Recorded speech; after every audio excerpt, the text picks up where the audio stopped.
Não estou dizendo isso. Dessa forma. Não. Ou incompetente ou é ladrão, o senhor escolhe. Essa é a sua opinião, né? Não! Ou o cara é incompetente porque deixou passar um negócio que levou ao rombo, ou o cara ajudou a roubar, pelo amor de Deus. Não é o senhor que decide isso, vai ser a Procuradoria. Não é o objetivo, Josimar. O aposentado foi roubado.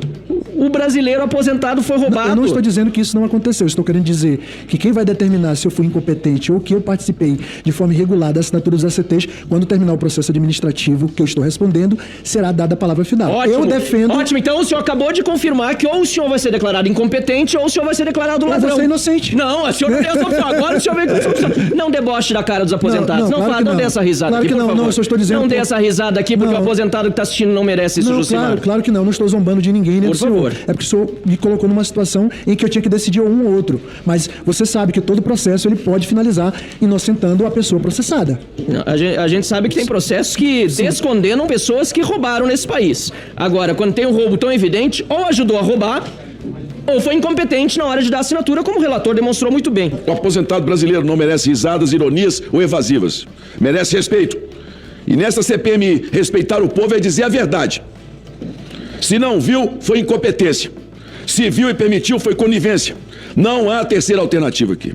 Nós vamos solicitar a prorrogação da CPMI até maio do próximo ano, porque a segunda fase será mais profunda e mais desafiadora. A fase dos bancos, a fase do dinheiro, a fase dos financiamentos, muitas vezes a campanhas públicas, a fase das conexões que não aparecem na tela, mas aparecem nos extratos de gente pobre, inocente, aposentada do Brasil.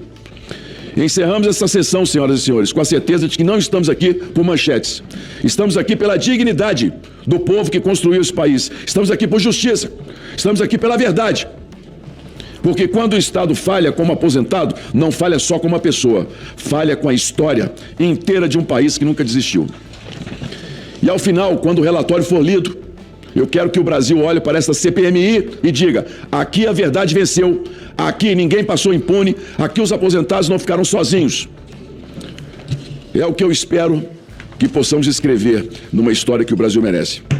Senhor Josimar, obrigado, senhores, por ter dito aqui que o senhor não foi convocado corretamente e por não ter dado as datas corretas que o promotor lhe perguntou sobre a CTs. O senhor está preso por calar a verdade. Determina a Secretaria-Geral da Polícia que conduz o senhor Josimar para que o flagrante seja lavado. A sessão está encerrada, senhores. Dividimos a CPMI em dois focos de trabalho. O primeiro foi desconto associativo, 10 bilhões de reais, foco dessa investigação. Remédio para isso. Remédio para isso é fim de desconto associativo. Não tem legislação que resolva. Se voltar desconto associativo, o roubo vai continuar. Empréstimo consignado. Não tem como a gente impedir de aposentado e pensionista ter empréstimo consignado. Eles não suportariam essa ausência de empréstimo. Aí já se torna um problema mais complexo. Estamos trabalhando nos últimos 5 anos mais de 400 bilhões de reais. Então temos que lutar por transparência, integridade e nova legislação. Então, vamos começar a discutir isso a partir de agora. Fiz esse pedido de convocação, irão ser votados esses pedidos na quinta-feira e vamos discutir isso com a sociedade e com o sistema financeiro. Não dá para você tratar isso como um problema que não existe. Tem muitas inconsistências e vamos separar o joio do trigo. Quem está agindo com má fé, quem está agindo com irregularidade deliberada ou quem, porventura, ultrapassou alguns limites e não tem a má fé demonstrada. Mas o que não dá é para permanecer de olhos fechados a essa situação, que pode ser muito mais crítica do que a que tem sido dos descontos associativos. Sobre a suspensão, você acha que a CPMI pode atuar de uma forma? Eu fui o primeiro a fazer essa solicitação ao governo federal, que nos empréstimos em andamento nós esperássemos o resultado da CPMI para poder proteger o aposentado e pensionista. Não teve retorno disso. Algum banco, alguma financeira teve o ACT suspenso. É muito pouco diante do contexto que nós estamos vendo. Enfim, o governo está pagando para ver. Obrigado. se algumas pessoas dessas investigadas pelo menos contassem um pouco do que sabem, a República, isso que eu estou dizendo, a República iria cair. Eu, funcionário público a vida inteira, nunca passou perto de mim ter uma Ferrari. Não faz parte da minha realidade. Acho bonito quem compra com o esforço. Mas, poxa, só de Ferrari foram 8, de Porsche mais de 30, de apartamento, de adega, de viagens, de coberturas, de offshores com patrimônio gigantesco lá fora. Aí de relógio tem de tudo, o que os senhores desejarem. Mas qual é o problema disso? O problema disso é que isso foi conseguido com dinheiro de quem já não ganha absolutamente nada.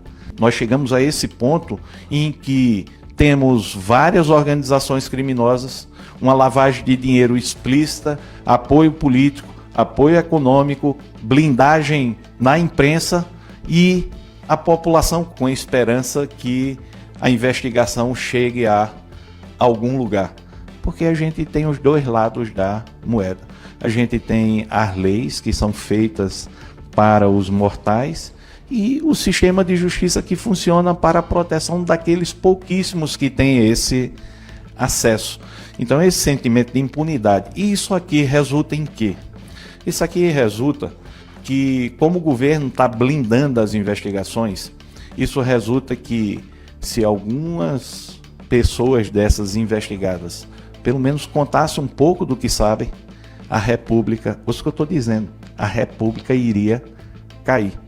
Mas existe uma blindagem institucional, a começar, infelizmente, pela permissão e a segurança de que aquelas pessoas não precisam falar. Porque se elas ameaçarem falar, isso já dá uma balançada no script que já estava pré-determinado. A primeira vítima de qualquer ditadura é rasga a Constituição, mata o juiz, para não ter nem dúvida que ninguém vai querer aplicar a Constituição na ditadura. Outro dia me perguntaram, por que estão julgando tentativa de golpe? Meu filho, se tivesse dado golpe, eu estava na prisão, não estava aqui julgando. Eu apurei que na ligação entre Lula e Donald Trump, entre outros temas, então os dois conversaram sim, especificamente sobre a situação na Venezuela. Eu apurei que o presidente Lula falou sobre a sua preocupação com a escalada da tensão entre Estados Unidos e Venezuela, porque ele não disse com essas palavras, mas o medo, a preocupação com uma guerra aqui na região. E aí, de forma muito sutil, ele reforçou os movimentos que o Brasil já vinha fazendo e reiterou a disposição do Brasil e dele próprio, Lula, de se colocar como um possível facilitador de diálogo entre Trump e o ditador Nicolás Maduro. Trump não chegou a se manifestar nem positivamente nem negativamente sobre o tema, ouviu de maneira ali mais calada mesmo. Nessa chamada, que durou cerca de 40 minutos, segundo informações do Planalto, eu apurei que Lula voltou a pedir o fim das sanções políticas aplicadas contra autoridades brasileiras, como a retirada de vistos americanos de ministros do Supremo, de ministros do seu governo, ex-ministros, e, claro, a imposição da lei Magnitsky contra o ministro do Supremo, Alexandre de Moraes, e a esposa dele.